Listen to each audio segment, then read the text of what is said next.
कहानी को पूरा समझने के लिए कहानी के पिछले सभी भागों को ज़रूर देखें। उसका लिंक मैं आपको डिस्क्रिप्शन बॉक्स में दे दूँगी और साथ में कमेंट बॉक्स में पिन भी कर दूँगी, तो आप वहाँ से भी जाकर देख सकते हैं। कुछ देर बाद सृष्टि बिना प्रलय की तरफ देखे ही बोली, बस डिस्ट्रॉयर, मेरा पेट भर गया, अब हम चले क्या? हमें लेट हो रहा होगा ना? प्रलय बेहद डीप वॉइस में बोला। देरी तो बहुत हो रही है यूनिवर्स, और ये देरी मेरी बेताबी बढ़ा रही है। प्रलय ने उसके गाल पर अपना हाथ रखा और उसके चेहरे को अपनी तरफ उठाते हुए बोला, तुम जानना चाहती हो कैसी बेताबी? सृष्टि ने अपने कपड़ों को हल्का सा मुट्ठी में कस लिया और फिर तुरंत चेयर से उठकर बिना प्रलय की तरफ देखे हुए बोली, चलिए ना डिस्ट्रॉयर, हम बाकी बातें बाद में करेंगे। मेरा मतलब है हम गाड़ी में बैठकर बात करेंगे। प्रलय अपनी जगह से खड़ा हुआ और सृष्टि के पास आया, जो उसकी तरफ पीठ घुमाकर खड़ी थी। उसने पीछे से आकर सृष्टि के कंधे पर अपना हाथ रखा और उसकी गर्दन पर अपनी गर्म सांसें छोड़ते हुए बोला। उसकी बातों ने एक बार फिर से सृष्टि के दिल में हलचल मचानी शुरू कर दी थी। वो लगातार अपने कपड़ों को कस रही थी और अब प्रलय ने हल्का सा घूमकर उसे अपनी गोद में उठा लिया। सृष्टि एकदम हैरान रह गई। उसके हाथ प्रलय के कंधे पर आ गए। वहीं साइड में खड़े म्यूजिशियन अभी भी म्यूजिक बजा रहे थे। उन सब के चेहरे झुके हुए थे। किसी की नज़रें भी फिलहाल प्रलय और सृष्टि पर नहीं थी। सृष्टि प्रलय की तरफ देखते हुए बोली, ये आप क्या कर रहे हैं डिस्ट्रॉयर? सब हमें देख रहे होंगे। प्रलय मुस्कुराया और बोला, अगर हम दोनों एक दूसरे के साथ होंगे तो सिर्फ कुछ लोग क्या, पूरी दुनिया हमें देखेगी। पर तुम्हें देखने का हक किसी को भी नहीं होगा यूनिवर्स, क्योंकि ये हक सिर्फ प्रलय राणा का है और आज प्रलय राणा अपना हक तुम पर जताएगा। ये बोलकर उसने अपने कदम रिजॉर्ट के अंदर बढ़ा दिए थे। सृष्टि कुछ बोलने को हुई लेकिन कुछ बोल ही नहीं पाई। प्रलय की इंटेंस नज़रें उस पर हर बढ़ते पल के साथ और भी ज़्यादा इंटेंस होती जा रही थी। वहीं प्रलय ने आज पूरा रिजॉर्ट बुक किया हुआ था ताकि उसे और उसकी यूनिवर्स को किसी भी तरह की कोई डिस्टरबेंस ना हो। प्रलय उसे लेकर रूम एरिया की तरफ आया और फिर उसे रिजॉर्ट के सबसे लग्जरियस रूम में लेकर गया, जो नीचे गार्डन एरिया की तरह ही डेकोरेट हुआ था। पूरे रूम में गुलाब की पंखुड़ियाँ और सैंडेड कैंडल्स अपनी महक बिखेर रहे थे। सृष्टि जैसे ही प्रलय की गोद में समाये हुए उस रूम में आई तो बस उस रूम की तरफ देखती ही रह गई। प्रलय उसे सामने बेड की तरफ लेकर बढ़ गया और उसे बेड पर लिटा कर खुद हल्का सा ऊपर की तरफ उठकर उसे इंटेंस नज़रों से देखने लगा। सृष्टि तुरंत बेड पर उठकर बैठी और प्रलय की तरफ देखते हुए बोली, आप मुझे लेकर यहाँ क्यों आए डिस्ट्रॉयर? हम घर पर भी तो सो सकते थे ना? प्रलय अपनी शर्ट के बटन खोलने लगा। सृष्टि ने अपनी नज़रें उस पर से हटा ली। वहीं प्रलय ने लाइट साफ कर दी थी। अब वहाँ पर सिर्फ कैंडल्स की लाइट जल रही थी। प्रलय सृष्टि के ऊपर हल्का सा झुककर बोला, अगर सोना होता तो हम ज़रूर राणा मेंशन में चलते, लेकिन मैंने कहा था ना तुमसे, आज मैं तुम्हारी नाराज़गी दूर करूँगा। तो नाराज़गी तो प्यार से दूर होती है ना यूनिवर्स, सोकर तो फिर वो नाराज़गी और भी ज़्यादा बढ़ जाती है। सृष्टि तुरंत करवटें लेकर दूसरी तरफ लेट गई और बड़ी मुश्किल से बोली, मुझे कुछ हो रहा है डिस्ट्रॉयर। प्रलय एक बार फिर से उसके करीब बढ़ा और उसके माथे को चूमते हुए बोला, तुम्हें प्यार करने का हक है ना मेरा यूनिवर्स? सृष्टि ने अपनी नज़र झुकाते हुए सर हाँ में हिला दिया।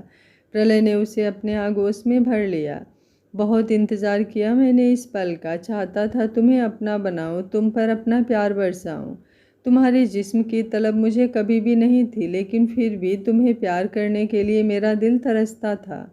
सृष्टि उसके सीने से चेहरा हटाकर उसके चेहरे की तरफ देख रही थी। उसकी बातें सुनकर वो एक बार फिर से उसके सीने से लग गई और उसे कसकर पकड़ लिया और दोनों एक दूसरे में खो गए। सुबह रिजॉर्ट में प्रलय और सृष्टि दोनों एक दूसरे की आगोश में सोए हुए थे। दोनों के चेहरे पर सुकून नजर आ रहा था। प्रलय की आंखें खुली और वो सृष्टि की तरफ देखने लगा, जो अभी भी गहरी नींद में थी और उसके कंधे पर अपना सिर रखकर सो रही थी। उसने सृष्टि के गाल पर अपना हाथ रखा तो सृष्टि ने कसमसाते हुए अपनी आंखें खोली और प्रलय की तरफ देखने लगी। अगले ही पल शर्म से उसकी नज़रें झुक गई। प्रलय ने उसके चेहरे पर अपना हाथ रखा और उसके चेहरे को अपनी तरफ उठाते हुए बोला, सुबह सुबह तुम्हारा यूं शर्माता हुआ चेहरा देखकर मेरी सुबह और भी ज़्यादा खूबसूरत हो गई। सृष्टि मुंह बनाते हुए बोली। सुबह हुई नहीं कि आप मुझे परेशान करने लगे डिस्ट्रॉयर। प्रलय ने आंखें छोटी कर उसे देखा और बोला, अभी मैंने तुम्हें परेशान कहाँ किया है? अभी तो मैंने तुमसे कुछ कहा ही नहीं, बस तुम्हारी हल्की सी तारीफ की है। परेशान करना तो अब शुरू करूँगा। ये बोलते हुए उसने हल्के से उसके पेट में चिकोटी काटी तो सृष्टि ने उसे घूर कर देखा। उसने तुरंत अपने पेट पर उसे जगह पर अपना हाथ रख लिया था और हैरानी से प्रलय को देख रही थी। उसे ऐसा लग रहा था जैसे ये उन दोनों के बीच पहले भी हुआ हो। पहले भी प्रलय ने कभी उसे ऐसे ही चिकोटी काटी हो, लेकिन उसे याद नहीं आ रहा था कब, क्योंकि जब से उसकी याददाश्त गई थी तब से ये मोमेंट उन दोनों के बीच हुआ ही नहीं था।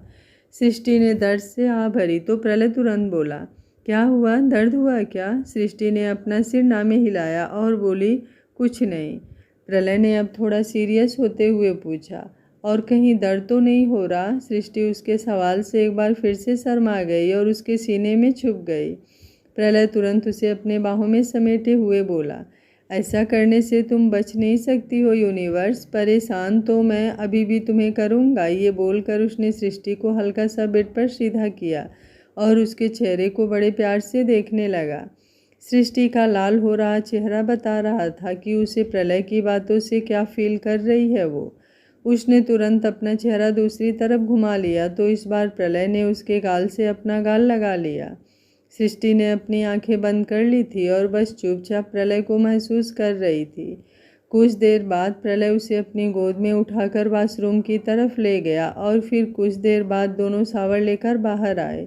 सृष्टि हैरानी से उसकी तरफ देखते हुए बोली, हम लोग पहनेंगे क्या डिस्ट्रॉयर? आई मीन कपड़े? हमारे कपड़े तो गंदे। उसकी बात पूरी होती उससे पहले ही प्रलय ने टेबल पर रखा हुआ बैग उसकी तरफ बढ़ा दिया।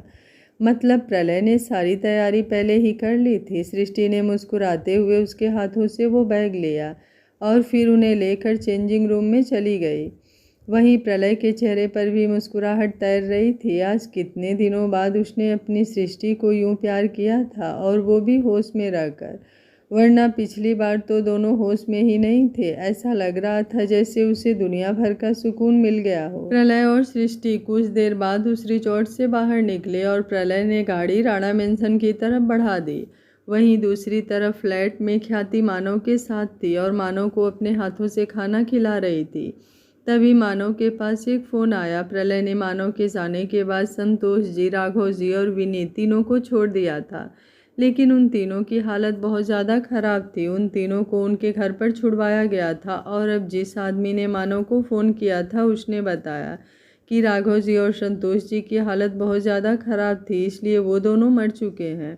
बस विनी जिंदा है और वो भी अभी फ़िलहाल बेड पर है और शायद महीनों तक बिस्तर से उठ नहीं पाएगी। उस आदमी की बात सुनकर मानव का चेहरा गुस्से से कांप रहा था। उसने बिना कुछ कहे ही फ़ोन डिस्कनेक्ट कर दिया और गुस्से से अपने सामने रखी हुई प्लेट उठाई और ज़ोर से नीचे ज़मीन पर फेंक दी। ख्याति हैरानी से उसकी तरफ देखते हुए बोली, ये तुमने क्या किया? खाना क्यों फेंक दिया? मैं तुम्हें अपने हाथों से खाना खिला रही थी ना? मानव गुस्से से तिलमिलाते हुए बोला, यहाँ पर मैं खाना खा रहा हूँ और वहाँ मेरी पूरी फैमिली ख़त्म हो गई। तुम्हें पता है प्रलय ने मेरे माँ बाप के साथ जो कुछ किया, उसके बाद आज उन्होंने दम तोड़ दिया। मेरी फैमिली में अब सिर्फ बिनी बची है। मैं ये नहीं कहता कि मुझे मेरी अपनी फैमिली से बहुत प्यार है, लेकिन वो मेरी फैमिली थी और प्रलय ने अब मुझसे मेरा सब कुछ छीन लिया है। अब मैं उससे उसका सब कुछ छीनना चाहता हूँ। ख्याति उसे संभालते हुए बोली, लेकिन अभी तुम्हारी खुद की तबीयत ज़्यादा सही नहीं है। तुम इतना ज़्यादा लोड मत लो। बस थोड़े दिनों की ही तो बात है। जब तुम्हारी तबीयत सही हो जाएगी तो हम मिलकर प्रलय से बदला लेंगे ना।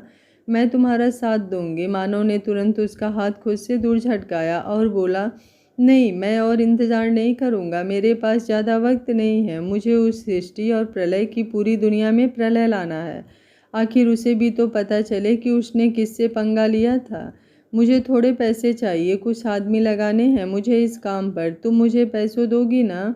ख्याति ने अपना सिर हाँ में हिलाया और बोली, मैं हमेशा तुम्हारे साथ हूँ मानव, तुम्हें जो चाहिए मैं तुम्हें देने के लिए तैयार हूँ। तुम फिक्र मत करो, तुम्हारे इस बदले में मैं पूरी तरह से तुम्हारे साथ हूँ। ये बोलते हुए उसने वापस मानव के कंधे पर अपना हाथ रख लिया।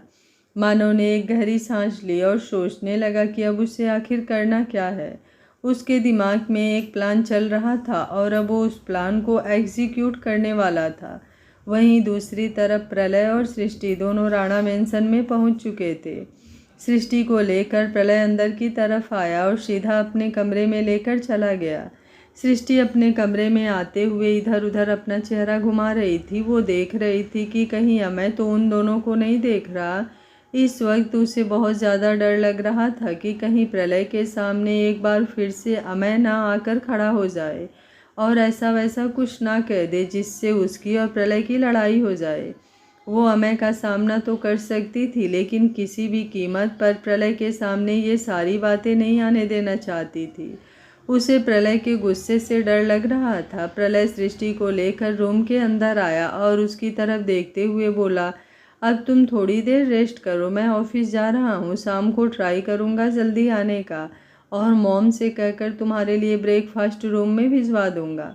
तुम्हें रूम से निकलने की ज़रूरत नहीं है। उसकी बात सुनकर सृष्टि को ऐसा लगा जैसे कहीं प्रलय को कल के बारे में कुछ पता तो नहीं चल गया, इसलिए वो तुरंत प्रलय की तरफ देखते हुए बोली, क्यों क्यों मैं रूम से बाहर क्यों नहीं जा सकती? प्रलय उसे देखते हुए इंटेंस वॉइस में बोला, मुझे तो लगा तुम बहुत ज़्यादा थक गई होगी और तुम्हारा सोने का मन होगा, लेकिन तुम्हारी बातें सुनकर लग रहा है जैसे तुम बिल्कुल भी नहीं थकी।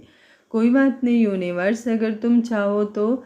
उसकी बात पूरी होती उससे पहले ही सृष्टि तुरंत बेड पर जाकर बैठते हुए बोली, नहीं, मुझे सच में थकावट हो रही है डिस्ट्रॉयर। आप जाइए अपने ऑफिस में, रूम में ही मैं ब्रेकफास्ट करूँगी। ये बोलकर उसने तुरंत ब्लैंकेट को अपने पैरों पर डाल लिया। प्रलय उसकी हरकत देखकर हंसा और फिर रूम से बाहर चला गया। नीचे आकर उसने कुसुम जी को सृष्टि के लिए खाना उसके रूम में भेजने के लिए कहा। कुसुम जी मुस्कुराते हुए बोली, बड़ा खिला खिला चेहरा लग रहा है तुम्हारा, क्या बात है? कल रात दोनों कहाँ थे? उनका सवाल सुनकर प्रलय ने घूरकर उन्हें देखा। कुसुम जी की हंसी छूट गई। वो तुरंत बोली, ठीक है, जाओ ऑफिस में भेज दूंगी तुम्हारी यूनिवर्स के लिए खाना। और हाँ, दोनों ऐसे ही खुश रहा करो। उनकी बात सुनकर प्रलय मुस्कुराया और फिर वहाँ से बाहर चला गया। नताशा जो कुछ ही दूरी पर खड़ी थी, वो प्रलय और कुसुम जी दोनों की बातें सुन रही थी। प्रलय के जाने के बाद वो मन ही मन बोली, सॉरी भाई, मैं जानती हूँ आप उस लड़की के साथ खुश हैं, लेकिन आपकी ये खुशियाँ रियल नहीं हैं। उस लड़की ने आपको अपने जाल में फंसाया हुआ है। ये बात आपको अभी समझ नहीं आ रही, लेकिन बहुत जल्दी आपको ये बात पता चलेगी और जब पता चलेगी ना, तब आपको बहुत दुख होगा। वो लड़की सिर्फ आपको नहीं बल्कि अमय भाई को भी अपने जाल में फंसा चुकी है। अमय भाई से मेरा कोई रिश्ता नहीं है, लेकिन मैं आपको बर्बाद नहीं होने दूंगी, इसलिए आपकी इन खुशियों को अब मैं खुद ग्रहण लगाऊंगी। ये बोलकर उसने एक गहरी सांस ली और कुसुम जी जो अब तक किचन की तरफ जा चुकी थी, उनके पीछे पीछे किचन में आ गई। कुसुम जी ने एक सर्वेंट से खाना लगवाया और फिर उसे देखते हुए बोली, जाओ जल्दी से जाकर ये खाना सृष्टि के रूम में दे आओ। उस सर्वेंट ने भी उस ट्रे को उठाया और वहाँ से जाने लगी, लेकिन नताशा तुरंत उसके सामने आकर खड़ी हो गई। कुसुम जी हैरानी से नताशा की तरफ देखते हुए बोली, क्या हुआ, तुम्हें कुछ चाहिए क्या? अगर चाहिए तो मुझे बताओ, ये खाना मैं सृष्टि के लिए भेज रही हूँ, तुम्हारे लिए अलग से। उनकी बात पूरी होती उससे पहले ही नताशा ने उस सर्वेंट के हाथों से ट्रे लिया और कुसुम जी की तरफ देखते हुए बोली, मैं जानती हूँ मॉम, आपने ये खाना सृष्टि भाभी के लिए बनवाया है और मैं ये खाना लेकर उनके ही रूम में जा रही हूँ। कुसुम जी की आंखें बड़ी हो गई। नताशा का यूं बदल जाना उनके लिए बहुत बड़ी बात थी। नताशा हल्का सा मुस्कुरा कर बोली, मैं जानती हूँ मॉम, आपको हैरानी हो रही होगी, मैं खुद हैरान हूँ कि मैं इतना कैसे बदल गई। लेकिन सच बताऊँ, जब थोड़ी देर पहले भाइयों को सृष्टि भाभी की वजह से इतना खुश देखा तो मुझे मेरी गलती का रियलाइजेशन हो गया और अब मैं अपनी गलती सुधारना चाहती हूँ मॉम, क्या मैं भाभी के लिए खाना ले जाऊँ? कुसुम जी मुस्कुराते हुए उसके करीब हुई और उसके गाल पर अपना हाथ रख कर बोली, मैं बहुत खुश हूँ, आज मेरे दोनों बच्चों ने मुझे बहुत खुशी दी है। जाओ ले जाओ तुम अपनी भाभी के लिए खाना। ये बोलकर वो पीछे हट गई और नताशा अपने हाथों में पकड़ी हुई ट्रे ले सृष्टि के रूम की तरफ बढ़ गई। ईरा जो सीढ़ियाँ उतरकर नीचे की तरफ आ रही थी, वो नताशा को देखते हुए बोली, तुम नशे में हो क्या? नताशा ने उसे घूर कर देखा और साइकाट्रिक वे में स्माइल करते हुए बोली, मुझे नहीं पता था कि राणा हाउस में सर्वेंट कम हो गए जो तुम अपना खाना खुद लेकर जा रही हो। नताशा गुस्से से बोली, जस्ट शट अप, ये खाना मेरे लिए नहीं, सृष्टि भाभी के लिए है। उसके मुंह से सृष्टि भाभी सुनकर ईरा की आंखें बड़ी हो गई। वहीं अगले ही पल नताशा ने उसे देखकर अपनी आई विंग की तो ईरा के चेहरे पर शॉकिंग एक्सप्रेशन आ गए, जो तुरंत ही इविल स्माइल में बदल चुके थे। नताशा अपने हाथों में ब्रेकफास्ट की ट्रे लिए सृष्टि के रूम में आई और जैसे ही उसने दरवाज़ा नॉक किया, सृष्टि ने दरवाजे की तरफ देखा। अपने दरवाजे पर नताशा को देखकर वो हैरान हुई और तुरंत बेड से उठकर बैठ गई। वो बेड से उतरने ही वाली थी कि नताशा उसे रोकते हुए बोली, रहने दीजिए भाभी, आपको नीचे उतरने की कोई ज़रूरत नहीं है, मैं वहीं बेड पर ही आपका ब्रेकफास्ट लेकर आ रही हूँ। ये बोलते हुए वो सृष्टि के बिल्कुल करीब आई।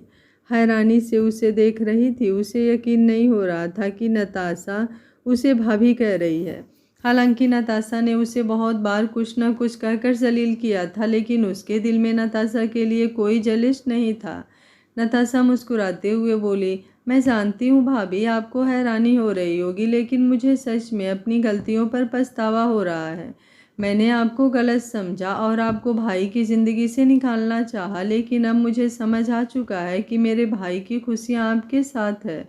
इसलिए आइंदा मैं आपके सामने कोई बदतमीज़ी नहीं करूँगी, आपके साथ बिल्कुल भी गलत बर्ताव नहीं करूँगी। क्या आप मेरी गलतियाँ माफ़ करेंगी? सृष्टि हल्का सा मुस्कुराई और बोली, तुम्हें तुम्हारी गलतियों का रियलाइजेशन है, मेरे लिए इतना ही काफ़ी है नताशा। मेरे दिल में तुम्हारे लिए कोई बैर नहीं, तुम्हें माफ़ी मांगने की कोई ज़रूरत नहीं है। नताशा ने उसके हाथ पर अपना हाथ रखा और बोली, आप कितनी अच्छी हैं भाभी, अब मुझे समझ में आया कि क्यों भाई ने आपको पसंद किया।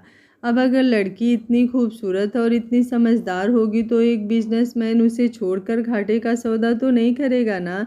ये बोलकर वो हंसी तो सृष्टि ने हल्का सा अपना चेहरा नीचे झुका लिया। प्रलय की बातें ही उसके चेहरे को रेड करने के लिए काफ़ी थी। वहीं नताशा ट्रे में रखे हुए नाश्ते की तरफ देखते हुए बोली, अब आप जल्दी से नाश्ता कर लीजिए, अभी दोबारा अपनी स्टडी कंटिन्यू करनी है तो थोड़ा सा काम है मुझे, मैं आपसे बाद में बात करती हूँ। सृष्टि ने अपना सर हाँ में हिलाया और नताशा भी मुस्कुरा कर वहाँ से चली गई। सृष्टि उसे जाते हुए देख रही थी। नताशा का ये बर्ताव उसे हैरान तो कर रहा था, लेकिन उसे सुकून भी मिल रहा था कि अब प्रलय को उसके और नताशा के बीच पिसना नहीं पड़ेगा। वहीं दूसरी तरफ नताशा जैसे ही अपने रूम से बाहर आई, वो सीधा सामने वाले रूम में चली गई जहाँ पर अमय रह रहा था। वो अमय के रूम में आई और उसने दरवाज़ा नॉक किया तो अंदर बैठे हुए अमय ने हैरानी से उसकी तरफ देखा। नताशा उसकी तरफ देखते हुए बोली, अंदर आ सकती हूँ क्या भाई? उसके मुंह से अपने लिए भाई सुनकर अमय की आईब्रो ऊपर की तरफ उठ गई। नताशा अंदर जाकर उसके सामने खड़ी हुई और बोली, हैरानी हो रही है ना कि मैंने आपको भाई क्यों कह दिया, जबकि मैं तो आपको अपना भाई मानती नहीं। पर कहते हैं ना कि जब ज़रूरत होती है तो दोस्त का दुश्मन दुश्मन होता है, लेकिन यहाँ पर थोड़ी चीज़ अलग है। हम दोनों के दुश्मन अलग अलग हैं, लेकिन उन्हें ख़त्म करने का तरीका एक ही है। अगर हम दोनों हाथ मिला लें तो दुश्मन भी ख़त्म हो जाएंगे और हम दोनों को जो चाहिए वो भी हमें मिल जाएगा। उसकी बात सुनकर अमय के चेहरे पर सार्कास्टिक स्माइल आ गई। वो तुरंत बोला, तुम्हें लगता है कि मैं तुम्हारी इन बातों पर यकीन कर लूँगा? बहुत अच्छी तरह से जानता हूँ मैं तुम्हें। तुम बेशक से अपना भाई उस प्रलय को मानती हो, लेकिन तुम्हारा भाई हूँ मैं और अपनी बहन की रग रग से वाकिफ़ हूँ मैं। नताशा व्यंग से मुस्कुरा कर बोली, ओके फाइन, अगर आपको मेरी बात नहीं माननी है तो ठीक है, आपसे जो होता है आप कर लीजिए, लेकिन आप सृष्टि को कभी हासिल नहीं कर पाएंगे। सृष्टि में भाइयों की जान बसती है और वो उस पर आपकी परछाई भी नहीं पड़ने देंगे। Best of luck. ये बोलकर वो वहाँ से जाने लगी। तभी अमय उसे रोकते हुए बोला, लेकिन इन सब में तुम्हारा क्या फ़ायदा है? आई मीन मुझे तो सृष्टि चाहिए, तुम्हें क्या चाहिए? प्रॉपर्टी? वो तो प्रलय तुम्हें वैसे भी दे देगा, उसके लिए तुम्हें सृष्टि को उसकी ज़िंदगी से हटाने की क्या ज़रूरत है? नताशा ने पलट कर उसकी तरफ देखा और बोली, हर किसी को अपनी तरह समझने की ज़रूरत नहीं है। हर इंसान पैसों के लिए सब कुछ करे, ऐसा नहीं होता। मुझे जो चाहिए वो मुझे आपको बताने की ज़रूरत नहीं है। आप बस ये बताइए कि आप मुझसे हाथ मिलाएंगे या नहीं। अभी वो बोल ही रही थी कि मैंने अपना हाथ उसकी तरफ बढ़ा दिया तो नताशा के चेहरे पर स्माइल आ गई। उसके बाद नताशा ने उससे कुछ कहा जिसे सुनकर मैं हैरानी से उसे देख रहा था। हालांकि वो नताशा को जानता तो बहुत अच्छी तरह से था, लेकिन नताशा इतना दिमाग चलाएगी इस बात पर उसे थोड़ा डाउट हो रहा था। वहीं दूसरी तरफ प्रलय की गाड़ी होटल स्टार ब्लू के पार्किंग एरिया में आकर रुकी और प्रलय गाड़ी में से बाहर निकल कर अंदर की तरफ आया। आज उसकी यहाँ पर एक मीटिंग थी। वो अभी लिफ्ट की तरफ जा ही रहा था कि लिफ्ट से कुछ ही दूरी पर खड़ी ख्याति ने उसकी तरफ देखा और उसके चेहरे पर हल्की सी मुस्कुराहट आ गई। वो कब से प्रलय का इंतजार कर रही थी। उसने अपने साथ खड़े वेटर की तरफ इशारा किया तो उस वेटर ने अपना सर हाँ में हिलाकर कहा, मैं समझ गया, आपका काम हो जाएगा।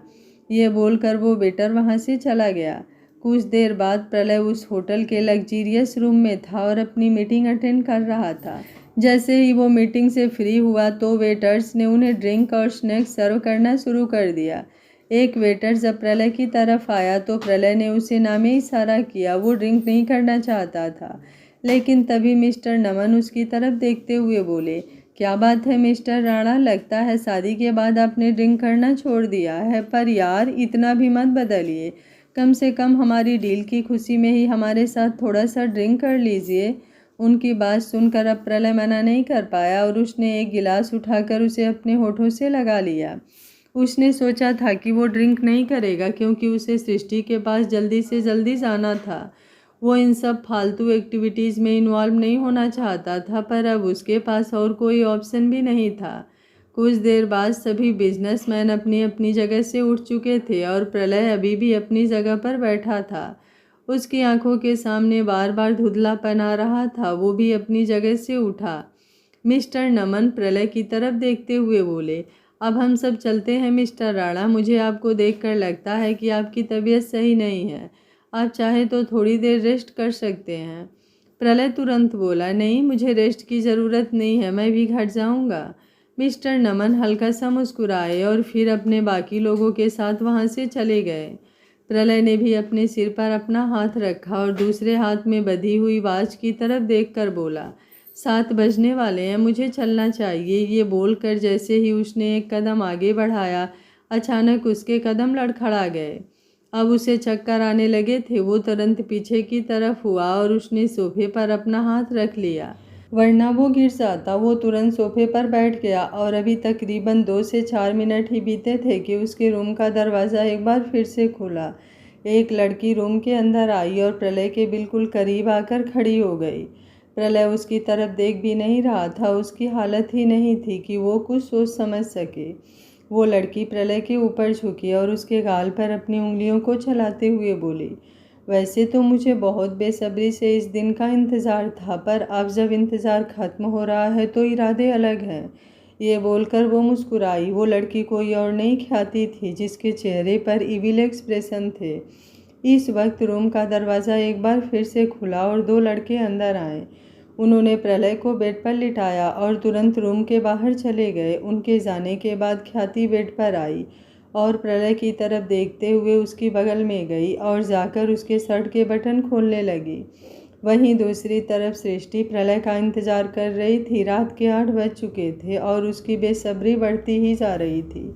प्रलय ने कहा था कि वो जल्दी आ जाएगा, लेकिन जल्दी आने की जगह वो और भी लेट होता जा रहा था। तभी नताशा एक सर्वेंट के साथ उसके रूम के बाहर आई और उसने उस सर्वेंट को सृष्टि के रूम में जाने का इशारा किया। उस सर्वेंट के चेहरे पर डर झलक रहा था। नताशा ने उसे घूर कर देखा तो वो सर्वेंट तुरंत अंदर की तरफ चली गई और सृष्टि के सामने आकर खड़ी हुई। सृष्टि आराम से अपने बेड पर बैठी हुई थी। जैसे ही उसने सर्वेंट को देखा, उसके चेहरे पर सवालिया एक्सप्रेशन आ गए।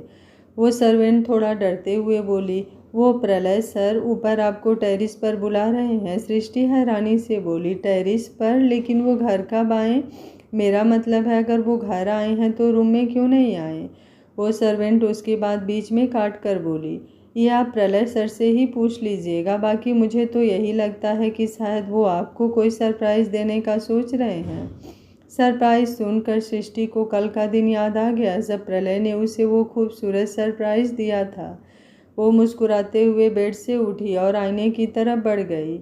वहीं वो सर्वेंट भी अब रूम से बाहर जा चुकी थी और उसने बाहर आकर नताशा को इशारा किया तो नताशा के चेहरे पर डेविल एक्सप्रेशन आ गए। वो तुरंत वहाँ से चली गई।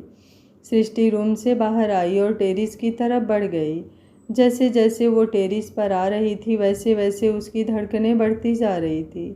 सृष्टि टेरिस पर आई और आते ही उसकी नज़रें सामने खड़े शख्स पर गई जिसकी पीठ सृष्टि की तरफ थी और वो अंधेरे में खड़ा था। अंधेरे में खड़ा होने की वजह से उस शख्स का चेहरा दिखाई नहीं दे रहा था, लेकिन कद काठी वो प्रलय जैसी ही लग रही थी। सृष्टि अपनी बढ़ती हुई धड़कनों को संभालते हुए प्रलय के पास आई और उसने पीछे से प्रलय को अपनी बाहों में भर लिया। वो अपना चेहरा प्रलय की पीठ से लगाते हुए बोली, आज फिर से ये सरप्राइज़ डिस्ट्रॉयर। मुझे नहीं पता था आप इतने ज़्यादा रोमांटिक होंगे, लेकिन आपको नहीं लगता इतना ज़्यादा रोमांटिक होना भी अच्छी बात नहीं है। अगर आप इतने ज़्यादा रोमांटिक होंगे तो हमारा बच्चा भी। अभी वो बोल ही रही थी कि प्रलय उसकी तरफ घूम गया। सृष्टि को थोड़ा अजीब सा लगा। जब वो प्रलय को टच करती थी तो उसे एक अजीब सी फीलिंग आती थी, लेकिन ये फीलिंग वो नहीं थी। तभी थोड़ी रोशनी हुई और उसने अपना चेहरा उठाकर प्रलय की तरफ देखा तो उसकी आंखें बड़ी हो गई। वो शख्स कोई और नहीं, अमय था।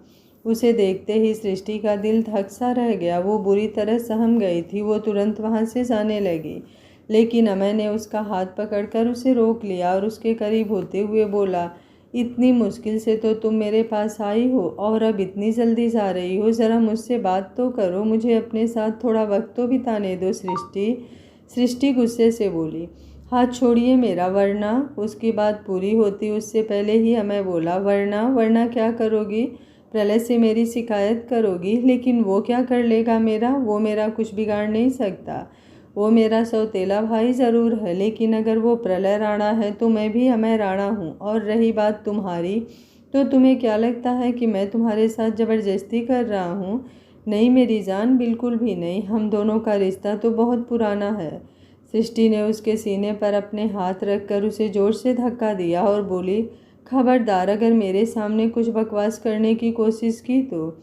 मुझे आपकी ये बकवास सुनने में बिल्कुल भी इंटरेस्ट नहीं है। मैं बहुत अच्छी तरह से जानती हूँ कि आप बहुत घटिया इंसान हैं, इसलिए तो मेरे डिस्ट्रॉयर ने मुझे आपसे दूर रहने के लिए कहा है। ये बोलकर अब वो कुछ पल उसे यूं ही गुस्से से देखती रही और फिर वहाँ से भागने लगी। तो इस बार अचानक ही उसके कदम अपने आप रुक गए। अमय ने अपने हाथों में पकड़ी हुई फ़ोटोज उसके सामने कर दी थी, जिन्हें देखकर उसकी आंखें फटी की फटी रह गई। उन पिक्चर्स में कोई और नहीं, प्रलय था, और प्रलय उन पिक्चर्स में अकेला नहीं, ईरा के साथ था। सृष्टि ने तुरंत उन पिक्चर्स को अपने हाथ में लिया और उन्हें देखने लगी।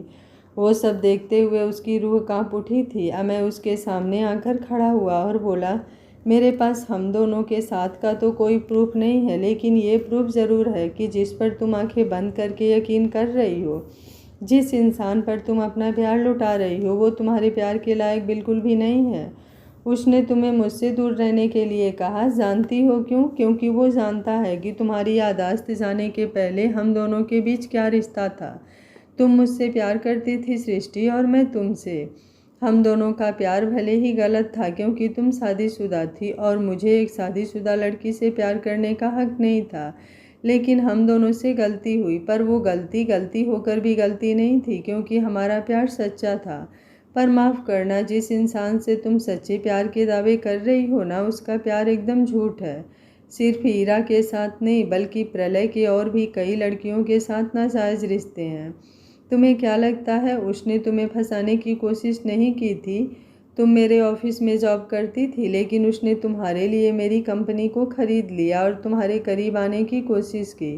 तुम्हें प्रूफ चाहिए ना, तो मैं तुम्हें वो प्रूफ भी देता हूँ। ये बोलकर अब अमय ने साइड में रखे हुए टेबल में से कुछ पिक्चर्स उठाई और सृष्टि की तरफ बढ़ा दी। सृष्टि हैरानी से उन पिक्चर्स की तरफ देख रही थी। उसने अपने हाथों में उन पिक्चर्स को लिया तो उसे अपने दिल में एक तकलीफ सी महसूस होने लगी, क्योंकि उन पिक्चर्स में वो प्रलय के साथ थी और प्रलय के काफ़ी करीब थी। जबकि इन पिक्चर्स के बारे में सृष्टि को कुछ भी याद नहीं था। उन्हें देखकर ऐसा लग रहा था जैसे प्रलय और उसके बीच बहुत कुछ हो।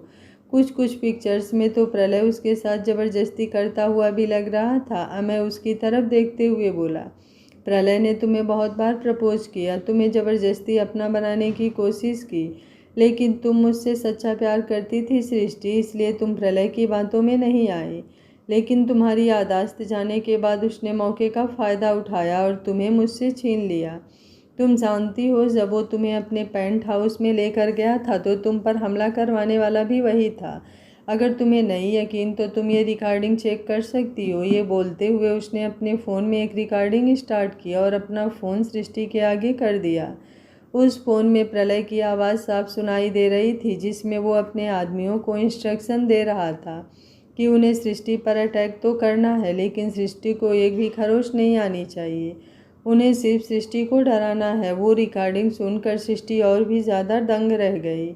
वो एकटक नज़रों से अमय की तरफ देख रही थी और अब अमय ने उसके कंधे पर अपने हाथ रख दिए थे। सृष्टि को दूर दूर तक इस चीज़ की उम्मीद नहीं थी कि प्रलय उसे इस तरह से धोखा देगा। प्रलय का ईरा के साथ होना, प्रलय का उसे अपने जाल में फंसाने के लिए उस पर अटैक करना, उसके करीब आने की कोशिश करना, उससे अमय के बारे में छुपाना, ये सब चीज़ जानने के बाद अब उसे प्रलय पर बहुत ज़्यादा गुस्सा आ रहा था। हालांकि इतना सब कुछ जानने के बाद भी उसे नफरत नहीं हो पा रही थी, पर कहीं ना कहीं उसका दिल जरूर टूट चुका था।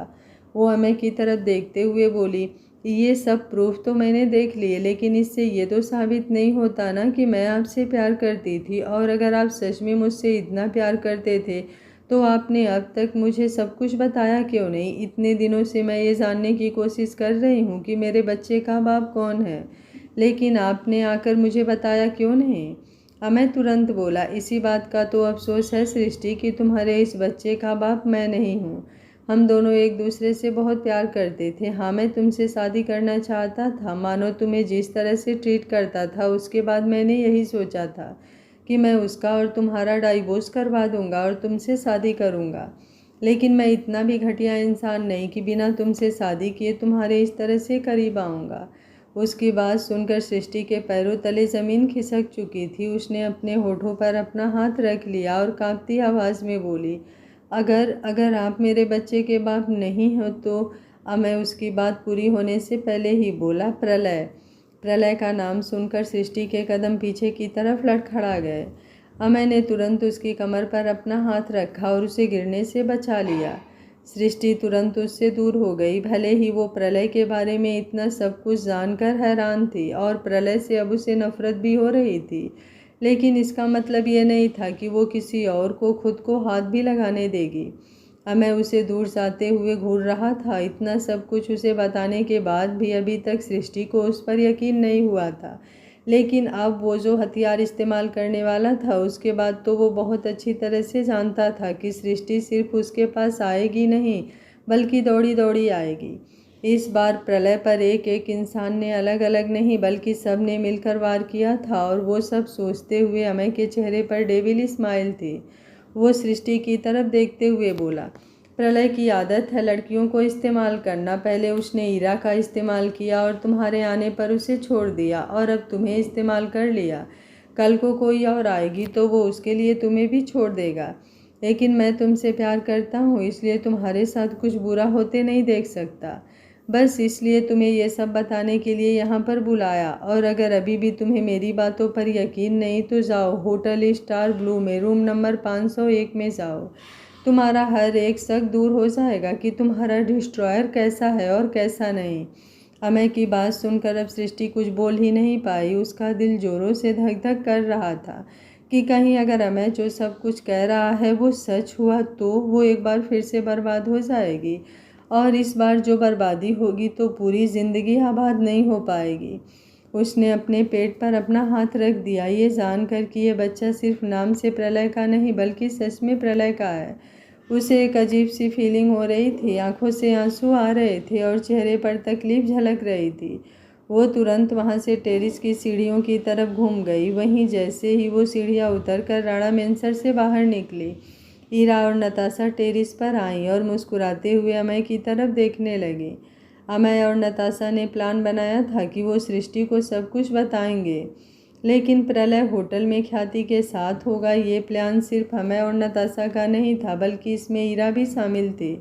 अमय बहुत अच्छी तरह से जानता था कि मानव कहाँ है और आज ही मानव से उसने कांटेक्ट किया था, जिसके बाद ये सारा प्लान एग्जीक्यूट किया गया था।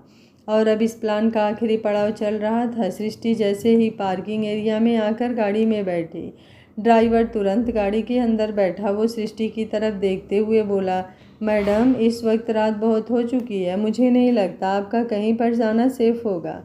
सृष्टि बिना किसी एक्सप्रेशन के बोली, मुझे होटल स्टार ब्लू में जाना है, मिस्टर राणा वहीं हैं, उन्होंने मुझे बुलाया है। सृष्टि की बात सुनकर अब ड्राइवर कुछ बोल ही नहीं पाया और उसने अपनी गाड़ी स्टार ब्लू की तरफ घुमा दी। सृष्टि ने पूरे रास्ते अपने पेट पर अपना हाथ रखा हुआ था। उसकी धड़कन इस वक्त बेतहाशा दौड़ रही थी। बेशक से पूरी दुनिया में उसे कोई भी तकलीफ़ मिल जाती, लेकिन प्रलय धोखेबाज है, ये तकलीफ़ वो बर्दाश्त नहीं कर सकती थी।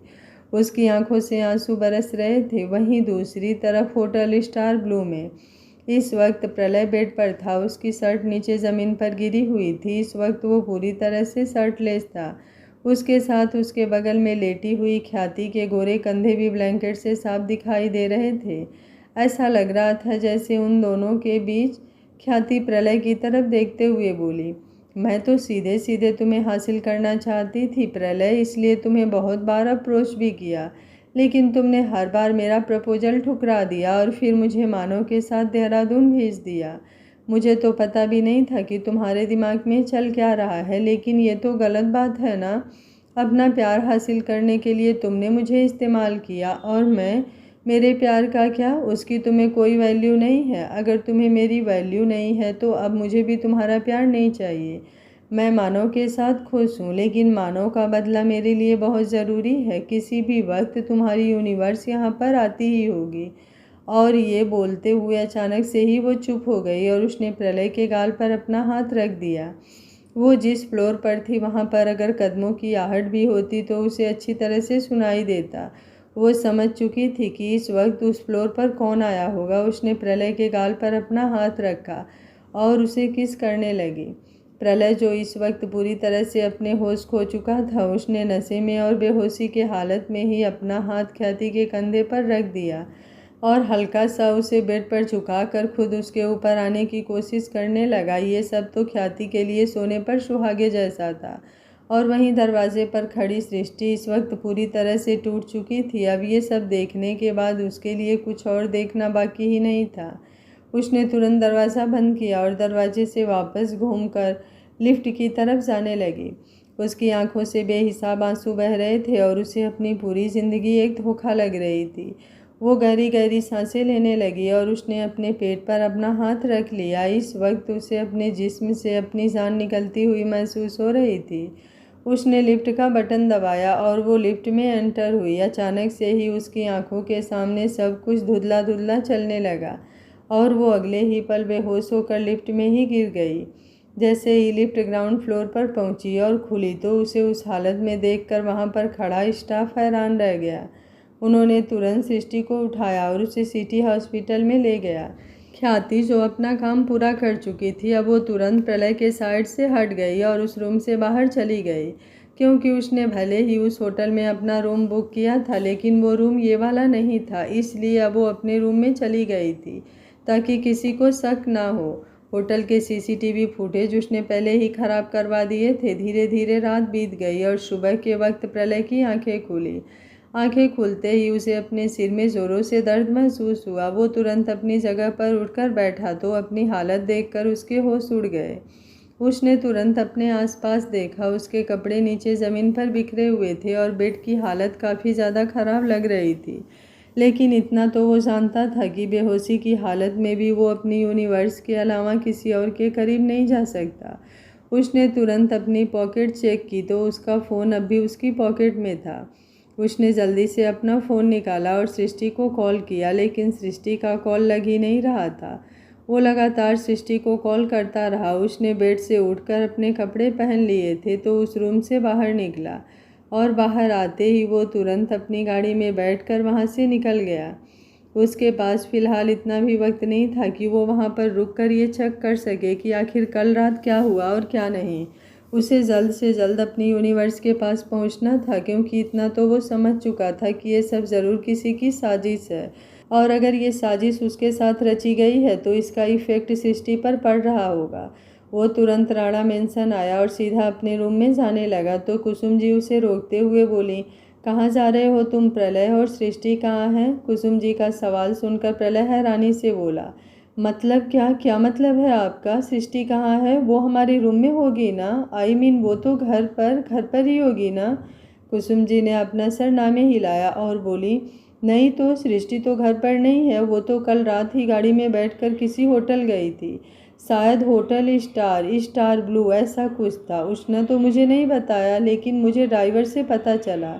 मुझे तुम्हारी और उसकी फ़िक्र हो रही थी, लेकिन जब मुझे ये पता चला कि तुम दोनों एक दूसरे के साथ हो तो मैंने भी तुम दोनों को डिस्टर्ब नहीं किया। उनकी बात सुनते हुए ही प्रलय ने अपने सिर पर अपना हाथ रख लिया था। अभी वो ये सोच ही रहा था कि सृष्टि कहाँ होगी और ये सब किसने किया होगा।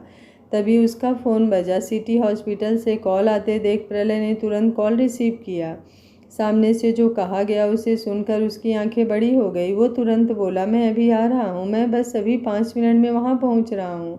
ये बोलकर वो तुरंत वहाँ से बाहर निकल गया। कुसुम जी ने उसे रोकने की कोशिश की, लेकिन तब तक प्रलय दरवाजे से बाहर जा चुका था। कुसुम जी के चेहरे पर भी परेशानी झलकने लगी। वहीं ऊपर खड़ी नताशा और ईरा के चेहरे पर इविल स्माइल थी। नताशा मुस्कुराते हुए बोली, आखिर मैंने उस सृष्टि को अपने भाइयों की ज़िंदगी से बाहर निकाल ही दिया। I am so happy now. Ira मुस्कुराते हुए बोली, तुमने उसे तो प्रलय की ज़िंदगी से बाहर निकाल दिया, लेकिन अब मुझे ये बताओ कि तुम मुझे कैसे प्रलय की लाइफ में फिट करोगी? नताशा हंसी और कुछ सोचते हुए बोली, वो तुम मुझ पर छोड़ दो। वहीं दूसरी तरफ मानो इस वक्त ख्याति के साथ था और जोरों से हंसे जा रहा था। आखिर उसने प्रलय और सृष्टि की पूरी ज़िंदगी बर्बाद कर ही दी थी। जब उसने ख्याति से सुना कि सृष्टि ने ना सिर्फ उसे और प्रलय को साथ देखा बल्कि बहुत अच्छी तरह से देखा, तो उसकी हंसी बंद ही नहीं हो रही थी। ख्याति मानव की तरफ देखते हुए बोली, अब तो खुश हो ना तुम? ये बोलते हुए उसने मानव के हाथ पर अपना हाथ रखा। मानव ने भी तुरंत उसके हाथ को कसकर अपने हाथ में थाम लिया और बोला, मैं बहुत ज़्यादा खुश हूँ। तुम शादी करना चाहती हो ना मुझसे? अब तुम जब मर्जी शादी की तैयारी करवा लो, मुझे कोई प्रॉब्लम नहीं है। तुम जब कहोगी मैं तब तुमसे शादी करूँगा। उसकी बात सुनकर ख्याति के चेहरे पर मुस्कुराहट तैर गई। वहीं दूसरी तरफ सिटी हॉस्पिटल। प्रलय की गाड़ी जैसे ही सिटी हॉस्पिटल के बाहर आकर रुकी, प्रलय तुरंत गाड़ी से बाहर निकलकर अंदर इमरजेंसी वार्ड की तरफ आया, क्योंकि उसे यही बताया गया था कि सृष्टि को इमरजेंसी वार्ड में एडमिट करवाया गया था। जैसे ही उसने वार्ड का दरवाज़ा खोला और सामने की तरफ देखा, उसका दिल धक से रह गया। 6 महीने बाद शिमला। एक लड़की अपने घर के बाहर बने गार्डन एरिया में लगे हुए झूले पर बैठी थी। उसकी उम्र तकरीबन 23 साल की लग रही थी और उसने अपने पेट पर अपना हाथ रखा हुआ था। उसके बेबी बम्प को देखकर ऐसा लग रहा था जैसे वो तकरीबन 8 महीने से 9 महीने की प्रेग्नेंट होगी। उस लड़की का चेहरा बेहद खूबसूरत था, लेकिन उसकी आंखों में ना ही कोई चमक थी, ना ही होठों पर कोई मुस्कुराहट। उसकी नज़र सामने लगे हुए गुलाब के फूलों पर थी और अचानक ही उन फूलों को देखते हुए उसकी आंखों में नमी तैरने लगी। वो बेहद मायूसी भरी आवाज़ में बोली, उन फूलों से भी प्यार हुआ था कभी मुझे डिस्ट्रॉयर, जब आप मेरे लिए वो सब स्पेशल चीज़ करते थे जो मुझे यह एहसास दिलाती थी कि कोई है जो मुझे इस दुनिया में सबसे ज़्यादा प्यार करता है। लेकिन वो प्यार कहाँ था? वो तो सिर्फ एक ज़िद थी, एक जुनून था मुझे हासिल करने का, और ना जाने मुझसे पहले भी कितनी ही लड़कियां आपकी ज़िद बनी और मेरे बाद भी कितनी ही लड़कियां आपकी ज़िद बनी होगी। तभी वहाँ पर अचानक से आवाज़ गूंजी, ज़िद्दी तो तुम्हारा बच्चा भी बहुत बनेगा, इतना ज़िद्दी कि आज तक इससे ज़्यादा ज़िद्दी इंसान इस दुनिया में कोई नहीं आया होगा। ये बात बोलते हुए एक लड़की अपने हाथों में एक पैन लेकर बाहर से अंदर की तरफ आ रही थी। उस पैन में फ्राइड राइस थे। उस लड़की का नाम त्रिशा था। त्रिशा ने वो पैन सृष्टि के आगे किया और बोली, अब जल्दी से इसे टेस्ट करो और मुझे बताओ कि ये इस जिद्दी बेबी को पसंद आया या नहीं। उसकी बात सुनकर सृष्टि मुस्कुराने लगी। उसका बहुत बार फ्राइड राइस खाने का मन करता था और पता नहीं क्यों वो जब भी फ्राइड राइस खाती थी तो उसे कुछ तो कमी लगती थी। मन होने के बावजूद भी वो फ्राइड राइस ढंग से नहीं खा पाती थी और तृषा को ये लगता था कि उसके फ्राइड राइस में छोटू बेबी जो सृष्टि के पेट में है वो कमियां निकालता है। उसे उसके बनाए हुए फ्राइड राइस पसंद ही नहीं आते। सृष्टि ने चम्मच में फ्राइड राइस भरकर अपने होठों की तरफ किए। उसने थोड़े से वो फ्राइड राइस खाए और फिर अचानक से मुंह बनाने लगी। एक बार फिर से उसका मन तो बहुत कर रहा था फ्राइड राइस खाने का, लेकिन उसे पसंद नहीं आया और उसके एक्सप्रेशन देखकर अब तृषा उसके पेट की तरफ देखने लगी। वो गुस्से से मुंह फुलाते हुए बोली, अब इसे ये भी पसंद नहीं आए? सृष्टि मायूसी से बोली, मैं क्या करूं तृषा, तुम जानती नहीं हो ये फ्राइड राइस खाने का मेरा बहुत मन कर रहा है, लेकिन अब इन्हें देखकर ही मुझे कुछ अजीब सा होने लगा है। तृषा ने अब फ्राइड राइस का पैन नीचे रखा और अपना दूसरा हाथ सृष्टि के आगे बढ़ा दिया, जिसमें उसने एक प्लेट पकड़ी हुई थी और उस प्लेट में पराठे से बना हुआ रोल था। उस पराठे को देखते ही सृष्टि के चेहरे पर मुस्कुराहट तैर गई। तृषा तुरंत बोली, अगर इस बच्चे को ये फ्राइड राइस पसंद नहीं आए ना तो इसे ये पराठे का रोल ज़रूर पसंद आएगा। सृष्टि ने तुरंत उस रोल को उठाया और उसे बड़े शौक से खाने लगी। जैसे जैसे वो उस रोल को खा रही थी उसे ऐसा लग रहा था जैसे उसे सुकून मिल रहा हो। टोमेटो सॉस से भरा हुआ वो पराठे का रोल इस वक्त उसे किसी जन्नत से कम नहीं लग रहा था। तभी अंदर से एक औरत आई जिनकी उम्र तकरीबन 50 से 52 साल थी। जैसे ही उन्होंने सृष्टि के हाथों में वो पराठा देखा वो तुरंत उसके करीब आई और उसके हाथों से वो पराठा छीनते हुए बोली, ये सब क्या है सृष्टि, इतना खट्टा? तुम जानती हो ना इस वक्त में इतना खट्टा नहीं खाना है। ये पराठा टोमेटो सॉस से भरा हुआ है और तुम, पहले तो तुम मुझे ये बताओ कि तुम्हारी हिम्मत कैसे हुई ये पराठे वाला रोल सृष्टि को देने की। ये बोलते हुए उन्होंने तृषा की तरफ देखा। वो औरत कोई और नहीं तृषा की मॉम संजीवनी जी थी। संजीवनी जी को अपने सामने देखकर अब तृषा और सृष्टि दोनों का मुंह बन चुका था। तृषा जल्दी से बोली, मॉम इसमें मेरी कोई गलती नहीं है। आपको पता है सुबह से इस छोटी बूबू ने कुछ नहीं खाया है।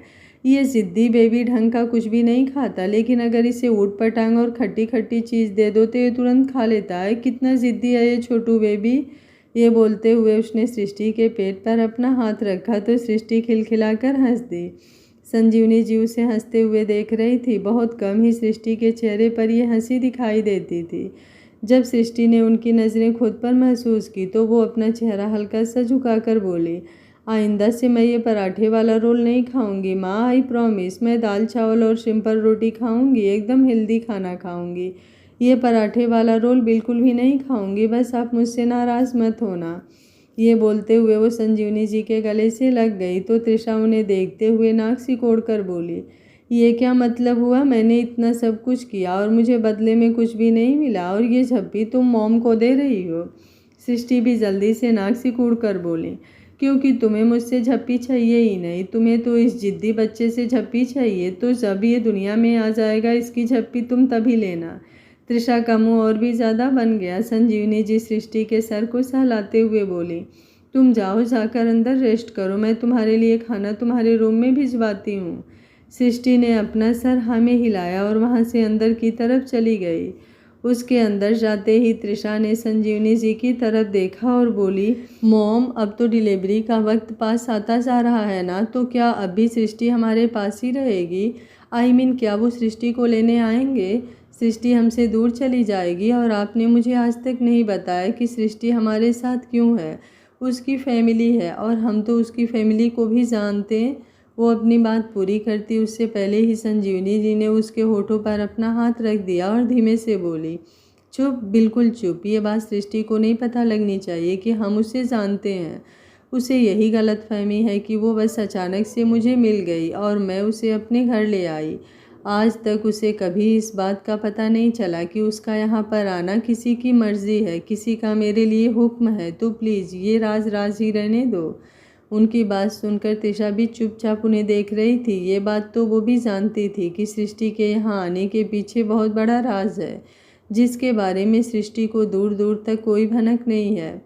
वहीं दूसरी तरफ सृष्टि अपने रूम में वापस आ गई थी। वो जाकर बेड पर लेटी और उसने अपने पेट पर अपना हाथ रख लिया। वो हल्का सा मुस्कुराई और बोली, आप सच में बहुत ज़िद्दी हैं बच्चे, और आपको पता है आपकी ये ज़िद बिल्कुल आपके डैड पर गई है। वो भी सब कुछ छोड़ सकते थे लेकिन अपनी ज़िद नहीं छोड़ सकते थे, और आप भी अपनी ज़िद के पक्के हैं।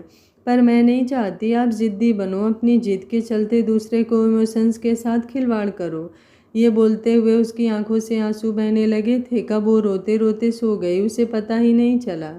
वहीं दूसरी तरफ मुंबई में राणा मेंशन। प्रलय वॉशरूम से बाहर निकला। इस वक्त उसने एक वाइट कलर का टॉवेल अपनी कमर से लपेटा हुआ था। वॉशरूम से बाहर आकर वो सीधा अपने क्लोजेट की तरफ जाने लगा, लेकिन तभी एक लड़की उसके सामने आकर रुकी और अपने हाथों में पकड़े हुए कपड़े प्रलय की तरफ बढ़ाते हुए बोली, ये मैंने आपके लिए कपड़े निकाल दिए हैं प्रलय।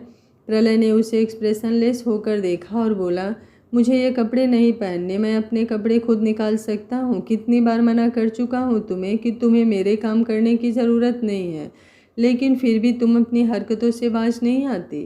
वो लड़की कोई और नहीं, ईरा थी। ईरा ने एक गहरी सांस ली और बोली, मैं जानती हूँ आप अपने कपड़े खुद निकाल सकते हैं प्रलय, लेकिन मैं आपकी बीवी हूँ तो मेरा भी तो आपके प्रति कोई फ़र्ज़ बनता है ना।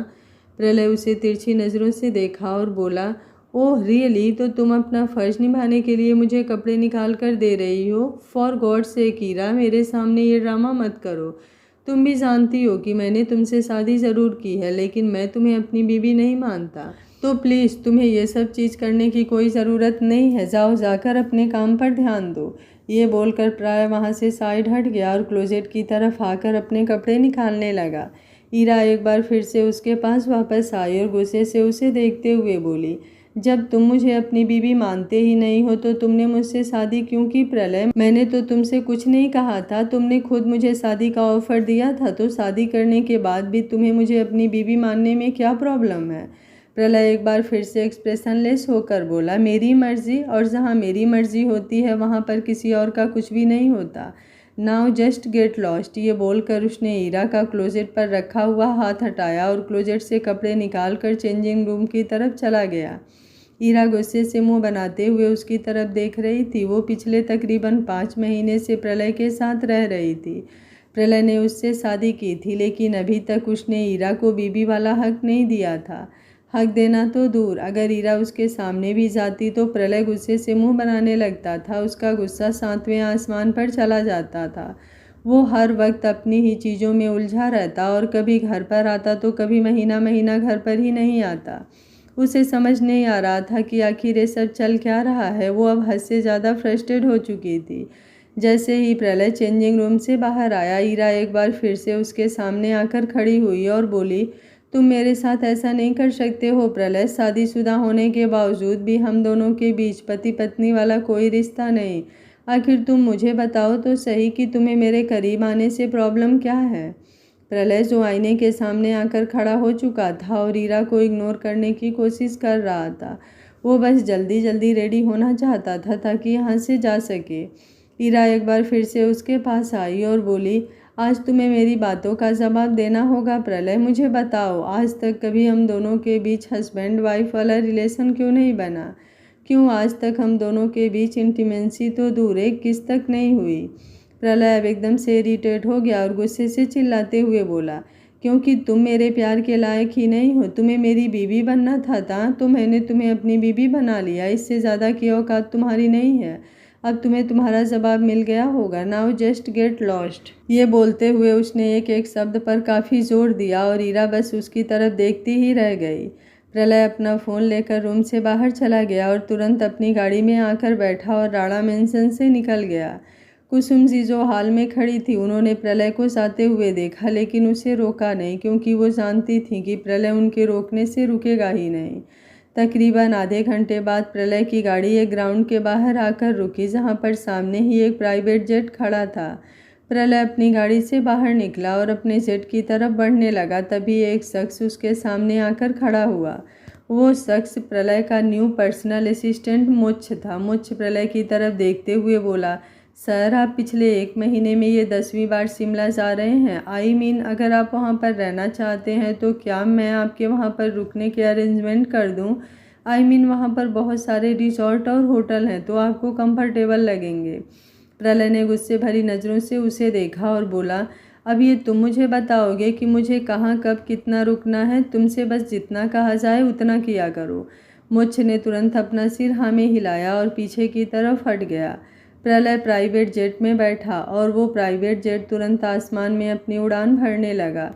रात के तकरीबन 10 बजे सृष्टि हॉस्पिटल में थी। अभी अभी उसकी नॉर्मल डिलीवरी हुई थी और उसने एक बहुत ही खूबसूरत सी परी को जन्म दिया था।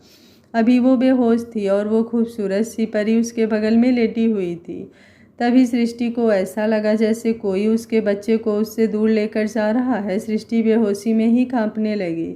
उसने एक झटके से अपनी आंखें खोली तो सामने ही एक शख्स खड़ा था जिसने ब्लैक कलर के कपड़े पहने हुए थे।